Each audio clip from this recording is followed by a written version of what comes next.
Oh wow, we've got a lot of guests then. Yeah. Wow. And they're all going to watch and know that I'm the best. You should actually like headline our interview, best guest so far.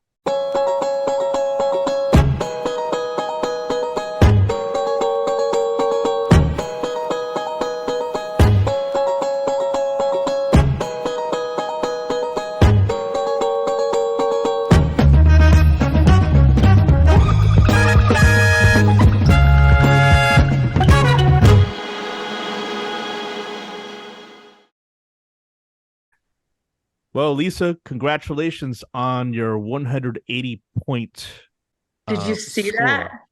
That This was could pretty be amazing. my year. This could be your This year. could be your year.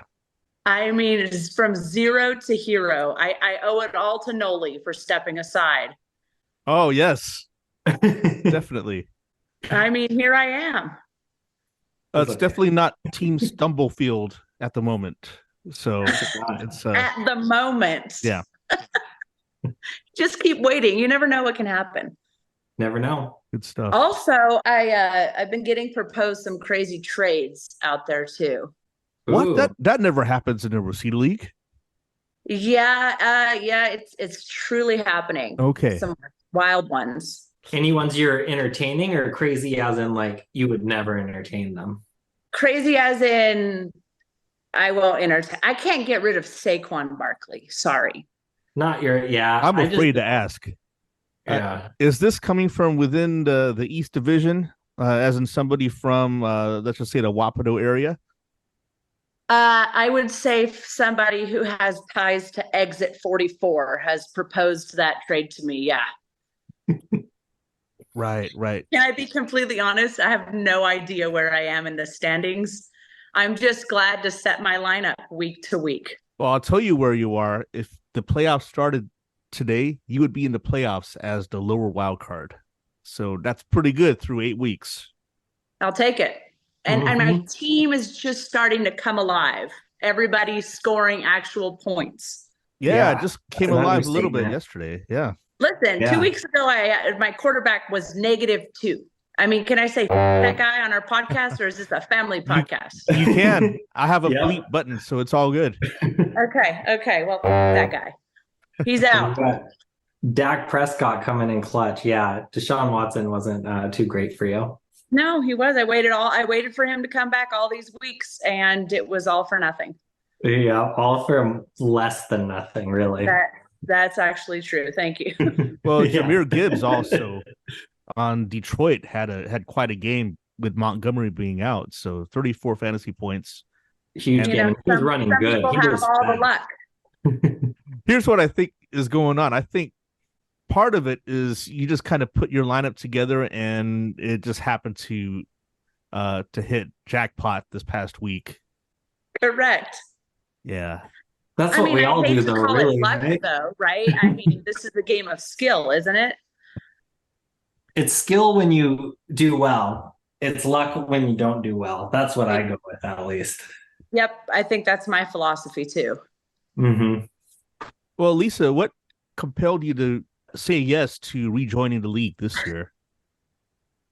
So, honestly, in my personal life, for the past 3 years at the job we were at, I hit my football threshold way too early after our first season and a half there. And so now that we're in a different situation and we have more of a normal life, and Taylor's home every night at like 6 something, and I don't feel like I'm buried in his 100-hour work weeks doing everything else, I was like, hell yeah, I should do that again, because I thought it was a lot of fun. And then it like got a little more fun, when we ended up here, and I was like, oh yeah, this is a good situation. I should definitely say yes. Lisa, you're in Colorado Springs right now, right? Yes, I'm in Location. Colorado Springs. Yeah. Well, Nice. You live there now? We do, yeah. Let's see, bought a house in April. Jagger and I moved here officially in August. Oh, cool. Congrats. Yeah, thanks. It's Yeah. truly, I mean, literally, I can't rave enough about this place and, Taylor's job. It's always been our favorite football job. It's just quality of life is wholly different. You're winning lots of games with fewer resources, high quality humans all over the board, and some of the smartest kids on the planet. So it's a great place to be. Well, of course, the Air Force Falcons and Taylor being the wide receiver coach over there now, 8-0. 8-0. And ranked, last I checked, number 17. 17. Don't you College think football yeah, playoff poll came out and had us 25 and Tulane ahead of us, which puts them as the highest ranked group of 5 team in the rankings. But we'll see how it all shakes out. We play Army on Saturday for the Commander-in-Chief trophy.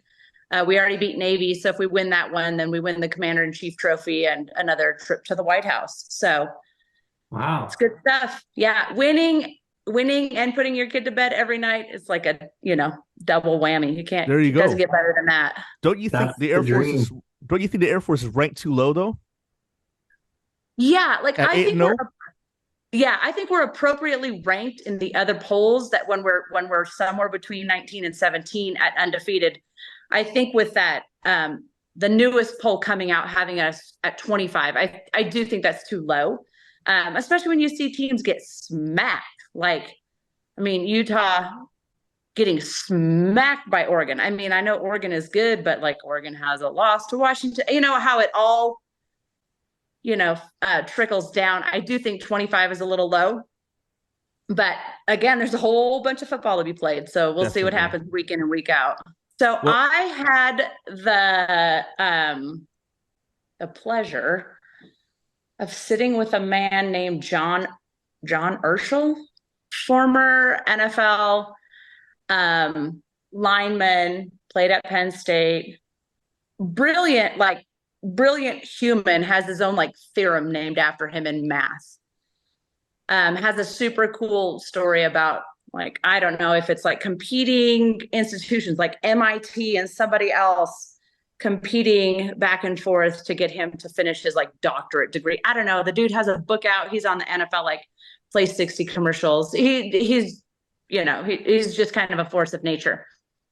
Anyway, and I believe, if I'm not mistaken, at one point in time, anyway, he was on that committee. And so it really is, it's humans that you rely on to actually watch football games. Yeah.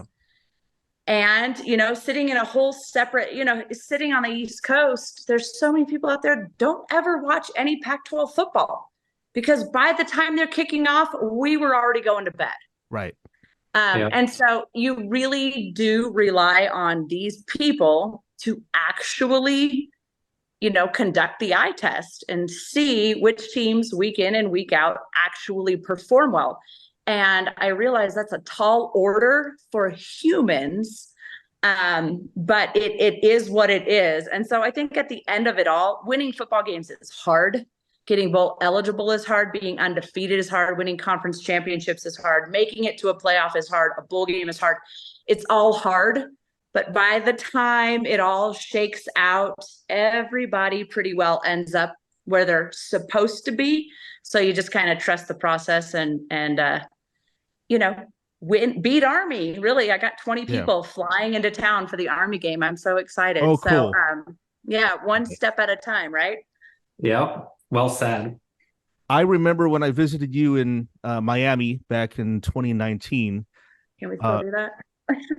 And I had the honor of going on the field and, of course, meeting your husband, Taylor, and actually standing in the same field where, so many legendary players have performed before, and in the outside the locker rooms where Dwayne Johnson used to do his thing. So I felt very honored. Thanks again for that. I know it was 4 years ago. That was awesome. I mean, it's always nostalgic to think about places that you just dearly loved, especially places that had a life of their own. You can love a place for 6 home games a year. You can love a place because it pays the bills. But some places, I feel like Toronto, for me, Toronto and Miami were 2 places that just had a life of their own. Outside of the football, there was just a vibrancy, Toronto, of course, I think being the most diverse city perhaps in the world, one of the top 5 most populous cities in the Americas, with a very like laid back, a lot of smoky European influence. I loved it. And Miami, of course, nobody's mad about waking up and watching the manatees swim outside their apartment every single day. So I loved Miami for Miami. Yeah. And of course, I always said, being a kid from the West Coast, the U was like, it was like Narnia almost. It was like some mythological place that you like just heard of. You know, on national TV, would we have 3 stations we could pick from when we were kids? We could watch Catholics versus convicts. We can watch them play the University of Washington once, but like we don't get fed ACC football all of the time. Right. So to be this like mythological dynasty, and then my kids throwing up the U on Yes. South Beach at the Fountain Blue Hotel. I mean, you and I are standing on the field. For me, it was like a dream come true as well, because it was only some imaginary place in my head. And on top of that, and I thanked Coach Diaz a couple of months ago for this. My dad, who knew that Mike Kloster was like literally destined to be living his best life in Miami. He came out to visit me a couple of times. We went up to the Florida State Miami game and we won up there, took him to Disney World. And then he came back out because the Super Bowl was going to be in town. He's like, I don't care about the Super Bowl. I'm coming out for the festivities. And a bunch of the festivities were like a half a mile from our place. And this dude at 70 bought himself a seated like electric scooter, like a little bird scooter. He'd pop on his backpack and he would ride the scooter down to the train, and he'd ride the train all over Miami. And he was hitting up all these festivities. He'd go down to the marina every morning and have like a slushie with this guy who was his friend. You know, my friend down there sells me a slushie every morning. And he learned to Uber because I dropped him off on South Beach because there was some Super Bowl stuff down there. He learned to Uber down there because I was like, all right, I got to go pick my kid up from daycare. So like, here's the app, figure out how to get home. But talk about like some of the best days, the biggest smile on my dad's face. He showed up at the airport in Pasco wearing like this super obnoxious orange Hawaiian shirt.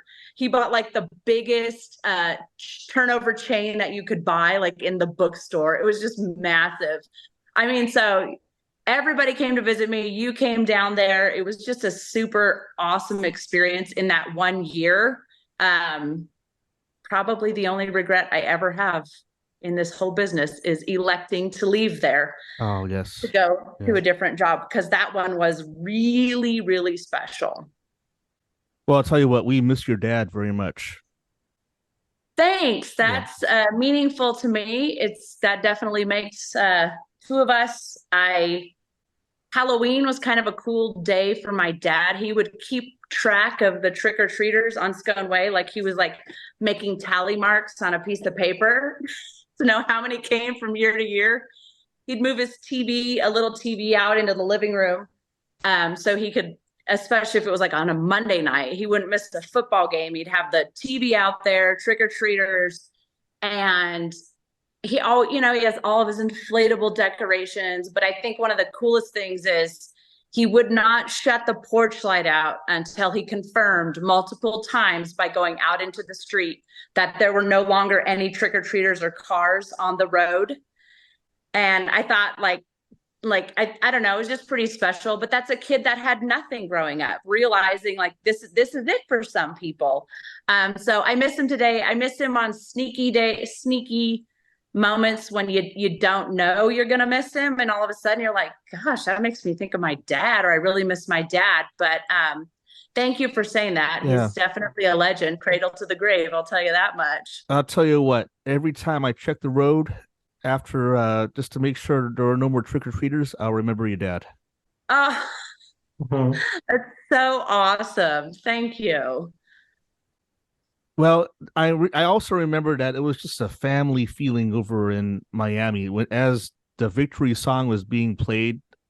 So many of the players came up to you and gave you a hug.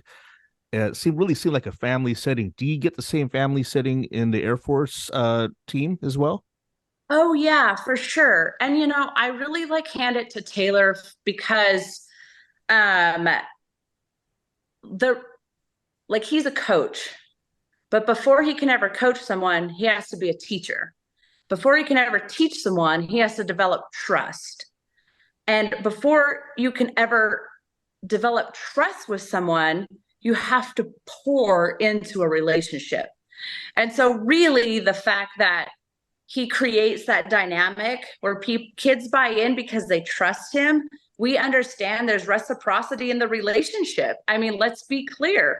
I am as invested in their success, but not just only on the football field, far beyond that. But football pays our bills, and so we owe it to them to treat them like family, to accommodate them, to cater to them, to make them feel like they have a safe space to go. And another thing is that I think one of the beneficial things in coming from Wapato is that I've sat next to what feels like every person from every walk of life already. So I grew up with kids that dealt with homelessness, with food insecurity. And Taylor works with kids that deal with those same things. So for me, it becomes so much deeper than the football, right? Because all we see is a kid, literally, they are children, a kid performing on a Saturday. We have no idea what it's like for these kids to suddenly have all of their needs met, right? They have food, they have shelter, they have, they do have people that care about them. They have support, they have academic, they have their class responsibilities, they have academic help, they have all of these resources. But that doesn't fix what they lacked growing up. And so for me, when I see those kids in particular, it makes me feel like home, right? Those would be my people. Those are the people that I relate to. Wapato's the poorest town in the state of Washington. Like I'm very well aware of where I'm from. So understanding those things makes Taylor take notice, work harder to create the trust so that we can build that kind of family environment.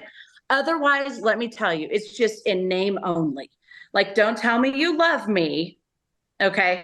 When I don't even trust that you're going to follow through with what you're saying. And so it's just more than saying we're family, we're family, we're family. We work for a lot of people who say faith, family, football, and really it's football, football, pray that we don't lose. And so if I'm going to tell you we're going to treat you like family, then you don't have to knock on my door when you come over. Open any cupboard, eat what you need, call me if you need me. All of those things, become implied, but you have to pour into the relationships in order to create the dynamic. So I hand it to Taylor for doing all of that. One thing that comes to mind is Dane Kinneman's touchdown a few weekends ago looked almost exactly like Taylor's touchdown back at Purdue. 97 yards with yes. I think his only personal foul where he's doing this. Yeah. Yeah. I mean, listen, Air Force known for the triple option, a very strong identity. If we sling it, it's going to be a few shots. And listen, any connection through the air is one we get really excited about here. But I will say, as a fan, I do like to watch a team with a very strong identity. So although that did resemble what Taylor did in college, I don't know. I get a lot more like what was my first team's name? Half Chubb. When I see I see the quarterback roll out and the running back's going with him and he's making that decision on the pitch key, whether to keep it or toss it. that stuff just gets me going, let me tell you. But it's just a different beast here. So I appreciate it. And I definitely appreciate the identity. Very Well, cool. I know I'm following the Air Force team for sure very closely.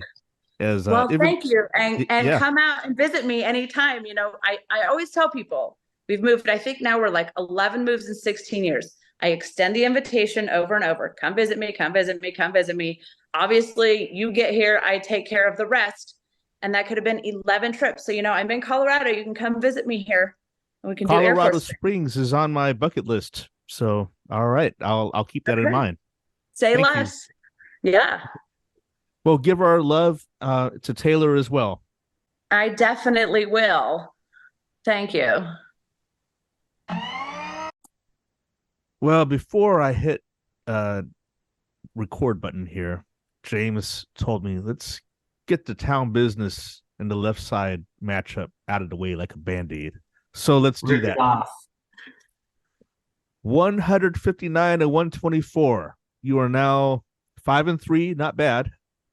Not bad, but honestly, for my total points for, pretty good.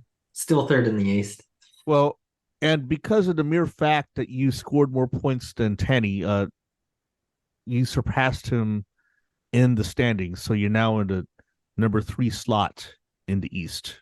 That does feel a lot better. At least I'm back in the 3 slot, and then I can go from there.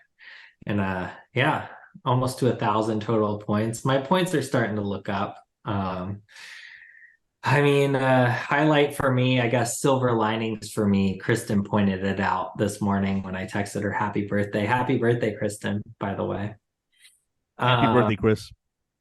Because I was mad about not starting DeAndre Hopkins, who had 39 points on my bench. And I was like, if I'd have started him instead of Kirk, I would have won. Oh, yes. But Myers scored 2 points, so I would have lost either way.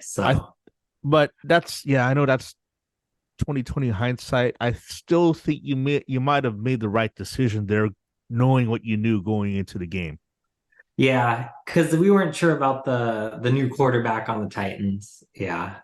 I was never gonna start Hopkins over Myers. It was for Kirk. That's the one I always decided, think about. And I lost a game earlier this season. The one I didn't lose to you is because of I started Hopkins instead of Kirk. So at least this one didn't matter. Go So figure. Yes. yeah. and one of the more fun parts of this match was when Chuck and CJ did a dance very early in the contest here, as in the victory dance. Yeah. So yeah. Absolutely. And big week from Town Business. They're back up and running. It's the same old story now. 7-1 now. 7-1. They've won 35 of their last 43 matches in our league. Yep. And they've got the most total points for in the league. Yes. I think Kristen might have had it at some point, and then Chuck and CJ got it back. Yep. Amazing. Yeah. Big divisional matchup there. Moving along.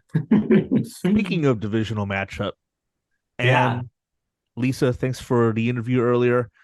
Team Stubblefield, 180 points, which is the highest, actually the second highest week score so far this season. Yep. Was it Chris and Bonnie that got the first one, right? Yes. They were almost 200. Almost 200. Mm-hmm. Almost. Yeah, great talking to Lisa. Good to hear from her. She's got good energy, and she's got that undefeated energy. Yes. Even though she's 4-3-1. Her college team, yeah. Oh yeah, definitely. Mm-hmm. But 3 wins in a row for her. Quite a good surge, especially this part of the season. Yep, this is when you want to be winning. This is when you want to have the big the big scores, because early on it's nice, you feel good, but this is the part of the season where it really matters. So she might make a run here. I think Tanny's next on her list to pass. Well, and also it's good for you as East team because this a loss by Mike is huge for you at this point, Yep. standings Got wise. Yeah, I was like really bummed about Chuck and CJ beating me, but with seeing that Mike and Tanny were both also going to lose, Yeah, that helped a lot. So I think you had something to do with that. So thanks, cuz. we'll see. I face well, and I'll go over this in a bit, but I face Chuck and CJ this coming week, and I'm going for the upset. Oh yeah. 120 to 111 over Tanny. First win in 7 games. So I had a 6 game losing streak. It was pretty First brutal. win since you beat me week 1. Yes. Yep. It's nice to get back to that feeling here, but Tanny should have won this game. He had Patrick Mahomes and a few other players going. He Hmm. really was on the verge of winning, but Patrick Mahomes threw an interception towards the end of the game. I think he had a few interceptions here. He ended up with only 5 fantasy points. I am counting my lucky stars at this point. Hey, yeah. I mean, every star player is going to have an off week, so it's part of that evening out in the long run. And you were on the right end of it there. Two and But you, six, yeah, yeah. it's do or die because, and even though I'm only 2 games back out of the third place slot in the West, I don't want to go 2-7 because uh, if that happens, I basically have to win out. I I believe that the stat that we have is that in a 14 team, 14 regular season game season, a Hmm. team will not make it to the playoffs with anything less than a 7-7 record. And even with that, there could be tiebreakers in place. So I need to win out. Right. So you don't want more than 6 losses. Right. Hmm. I think you got some potential here, cuz Well, this I'm could going be for your it. year. This could be the big comeback. Yeah, but thanks for beating Tanny. Really appreciate that. You're very welcome. And it was cool to see just between you and me. I won't put this in the recording, but maybe I will. There were a few teams that congratulated me this past week, so I think there were some teams that really wanted Tanny to lose. Yep. Other than Tanny Lisa. himself congratulated me too, so very gracious Oh, of you. Yeah. that's nice. Nice. You and Lisa are like the most popular teams in the league this year with the Mike loss and the Tanny loss. At least for the East side, everyone. I mean, yeah. It's nice when the higher, better record teams get a loss, make it a Yes. little more fun for the rest of us. All right. All Now, right. speaking of which, on the west side, Team Felix with a 2 point win over Team Mara, 132 to 130 in a game that I knew was going to come down to it. And I had the Rosita League tie song queued up just in case. Oh, But this was I seesawing bet you back and did. forth. Yeah, this was fun to watch because it came down to Monday night and my Monday night wasn't going so good for my team. It was pretty much over. So it was nice to have something else to look at. Yeah. And Well, yeah, with we about texted. 6 to 7 minutes left in the game, and Mhm. Jared Goff going for Seattle Felix and the Raiders DST for Team Mara, another pick six would have probably sealed the victory for Team Mara if that happened. And I think there were a few cases where that almost happened too. Yep. I mean, like that first pick six made it a nail biter, and then Yes, one more. I think you're spot on there. It would have done it. and it's just fun to see the team sweat. I was not in touch with Mark and Sarah during the game, but I sure was in touch with Andrew, and he was about. And sorry, Andrew, this is about as nervous as I've seen any team owner in my decade plus uh, fantasy experience. So that was very interesting right there. Of course, if you Yeah, ask Andrew, he's probably like, I'm just, it was just a game and all that. just another day. Yeah, no, I would have been sweating if I were in his shoes too. I think the word he used when I was texting him is he was uncomfortable, to say the least. And the word he used with me was hyperventilation. But no, I'm just joking. Just joking. All right. All right. So just a tough loss for Team Mara. They are the fifth highest scoring team in the league, and yet they are, because of just some tough luck, I think, 2-6 right now, and it is like it is for me. It's do or die, in my opinion, Yeah. at I this mean, point. they've had a few weeks where they've scored low and lost, but I think they've had more weeks where they've scored well and they just happen to be, up against Team Felix, who scores two more, up against someone else who happens to have a huge week. Yeah.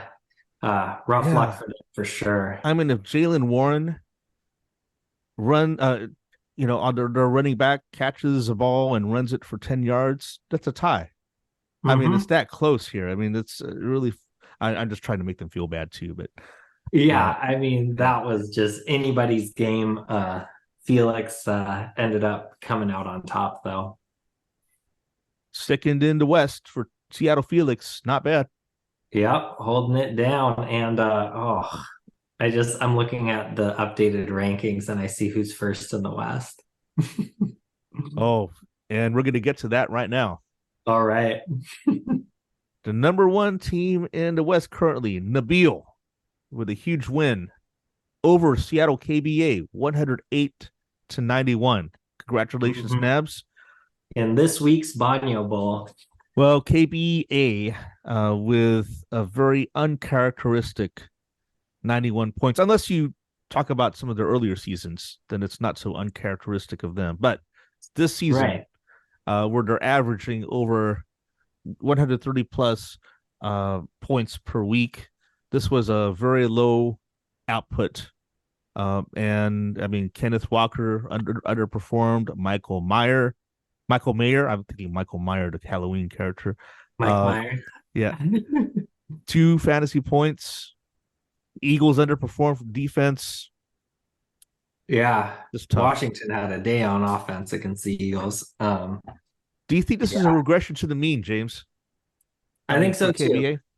KBA. Okay. Yeah. I mean, they were riding high and they had their low week. I still think 91, I wouldn't be freaking out if I were them. That's just, it's going to happen, right? Every so often, your team's going to have an off week.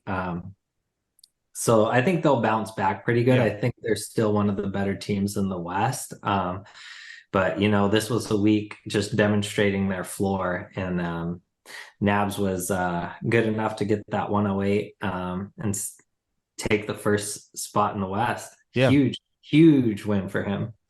Well, this is and I'm going to say this about Rach and June, who are also 4-4 like KBA, but it's kind of a dangerous slot to be in the say on the fringe of the number 3 slot in the West Division, because if you look at the wild card race, uh, some of the teams that are not even in the 1 or 2 wild card slots have a one has a better record than 4-4. That would be Omar and Jake, 4-3-1, which just shows how dominant the East Side is as a whole. But Yep. but yeah, it's I mean, you really don't want to be lingering in that 4-4, I mean, or the 500 area if you're in the West Division, because it's either you get into the top 3 slot or you fall out of the playoffs. I mean, at this point, that's what it's looking like. Absolutely. Yeah, I mean, still early, but I hear what you're saying, and I think you're spot on. And the East has a couple of teams that are 4-3-1, so they won't even. There's a lot of situations where the wild card might come down to not even a total points tiebreaker. It's going to be that extra tie Yeah. I that mean, keeps the East in it. Yeah. yeah, that's a good point. Hmm. I also think that even though I said it's do or die for Mark and Sarah and my team, with both teams being 2-6, we are only 2 games back of that third slot in the West Division. So weird things can happen here. It's going to be interesting to see how that shapes up. But I think if Mark and Sarah keep on fighting, I keep on fighting, we're going to make things interesting for KBA and Rach and June, I think, down the stretch. Absolutely. Still plenty to play for on the West. West, like you're saying, you're kind of going for top three, but even, depending how things shake out, there might be a wild card spot or two opening up there. Yeah, Maybe you're one. right. It is a bit early One. but with 6 games left, now we're running out of time at this point. Mm-hmm. Yep. Okay. And speaking of running out of time, DC Universe with another tough loss. But it was a blowout, 154 by Rachel June over DC's 103. So now this is very much they have to win out the rest of the season. DC Yep. Universe. There's no more must win to avoid a must win. It's just a must win situation. Just must win. Yes. Hashtag just must win. Just must win. Yeah. Well, Trendy. this could be their year for like a huge comeback. Yep. I mean, they've got Lisa next week, which usually they'd be looking forward to, but after a 180 point week from Lisa, I don't know. DC Universe could be in for a rough week 9. What should be the Rosita League official elimination from the playoff contention song? I was thinking Taps, but How does that go? it's the trumpet that's played when somebody dies. Oh, yeah. Yeah. I like that. Okay. Well, I think you've done that before in one of your videos. oh, that's right. I might have posted it out on Facebook in honor of one of the losing teams in the past, but we'll see. Maybe. We'll see if right. Was it me or someone else? If No, it was not you, me. that would be pretty funny. Yeah, but Yeah, because I don't remember. But I'm usually in the playoffs, so yeah. like number wise, it's not likely. Huge win for Rachel June, though. Oh yeah, defending champs are looking strong. You got to keep your eye on them. I mean, even their bench is going off. They've got 2 really good quarterbacks, and they've got Alvin Kamara, who is kind of one of their. I think he was suspended for a few games, so they got a good deal on him. And once he came back, it's been grind time. Definitely. I think they must like you made the trophy too nice, David. They want to keep it. Apparently, yes. Yeah. All right. Well, they're in the mix for sure. The final game we're going to talk about was a nail biter, 114 to 113. Super Scrubs prevailing with a gutsy win over John and Noah, who at 1-7, it's kind of they're in the Tucky tier, just like DC Universe. How do they get out of this? Well, they need to win out, obviously. That's saying the no only one thing to do. Yeah. At this point. So do you think they can? I would say it's less of a huge loss for Middle Child. I mean, they were already kind of at the bottom, but I'd say it's a pretty big win for the Super Scrubs. There you go. With this win, they're still right in the mix. I'll tell you what. Also, not only was it a big win, it was a big non-tie for them too. Because if something happened on the Middle Child side and they scored, let's just say, one more point, Omar and Jake would have been 3-3-2 at 500, and that would have changed the landscape right there for the teams under them. Because that would have, I mean, the one tie that he and Jake already have, that's already huge. But that would have, that would have. It could have given, a little more wild card 2 hope to the West, with that one. Yeah, but it would have been good for me too. Mm-hmm. Along with a trade between Mike and Omar, I think really, I mean, it helped them this week. It came down to 1 point, and they got Addison out of that trade. Yep. And Addison is kind of like the new Jefferson. For anyone who doesn't know, Justin Jefferson's on IR. Addison's getting all the targets and touchdowns. So, I think they earned this one. Yeah, and also I will say that it was a very high quality trade to be seen in the league as well. One was a buyer, one was a seller. And it was just cool to see no resistance from anyone, because this one is almost the epitome of what a trade should be all about. It was a great trade. I mean, I looked at it and I was like, oh, what's going on here? You see a trade's accepted, and I was like, wow, I actually want to vote to uphold this one. It looked great, just fair all around. And Najee Harris, I think, was also a product of that trade for super scrub. So they got, 10 points out of RB2 is really good for some teams with how hard it is to find a good running back. Yeah. So Already some good return on investment for this trade for Omar and Jake, but we could see the other side of the coin for Mike as well later on. I think so. Yep. Trade just happened. So long run, we'll see who got the better end of it. Mike is very obviously he was in a selling position here, and he's just trying to build up his let's just say his stud category in his roster. So that was a good in the long run. I think that was a very good trade for him. My takeaway for this week is well, last week I was thinking we were pretty late in the season. The cream was kind of rising to the top, so to speak. I thought teams were really I kind of had a good picture of who the good teams were, like who was going to make it, who wasn't. But after this week, my takeaway is that it's still pretty early, especially for the top, 6 teams in each division. Yeah. After this, a lot of big losses, big wins that just kind of, I feel like after this week, everyone's a little more even in a lot of regards. Yeah. So I'm definitely not comfortable.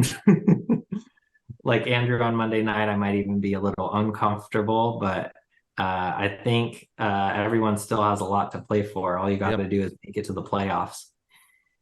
We are seeing a little bit of separation now as to what, even though it's still pretty compressed, we have the top tier, which is the teams that have won 6 or 7 games. That's Chuck, CJ, and Mike. Yep. And then we have let's just go to the low tier, the Tucky tier, as I would call it, the teams that have won 1 or 2 games. And there are 4 of those teams. It's John and Noah, Uncle Dwayne and Auntie Carmen, myself, and Mark and Sarah. So let's just say the trend continues. And those 4 teams are the ones that go away, are eliminated first from contention. Then you really, in essence, have 10 teams that are fighting for playoffs, and the middle tier, spots. The middle tier of the teams that have won 4 or 5 games. Like you said, there's 8 of them, right? Mm-hmm. That's going to be very interesting to see how that shapes up. So, it's your stock of having 5 wins at this point, James, is huge with 6 weeks left in the regular season. Yep. It is. That's an interesting way to think about it, though. I see what you mean. Like, just hypothetically take out those bottom 4, you still have 2 teams who aren't going to make it to the playoffs out of those. And that type of mentality. Yeah, I mean that could also affect who people trade with between now and the early December trade deadline. Absolutely. I like what you did with the divisions. When you split the divisions, now you have it creates a little more chatter during games too. Like, people are more interested in like other people's matchups because it has bigger implications. So I think that was a really cool change you made there. It kind of right ups on. the stakes for things, makes it a lot more fun. Thank you. That's good feedback from the assistant commish. Assistant commissioner, not assistant to the commissioner.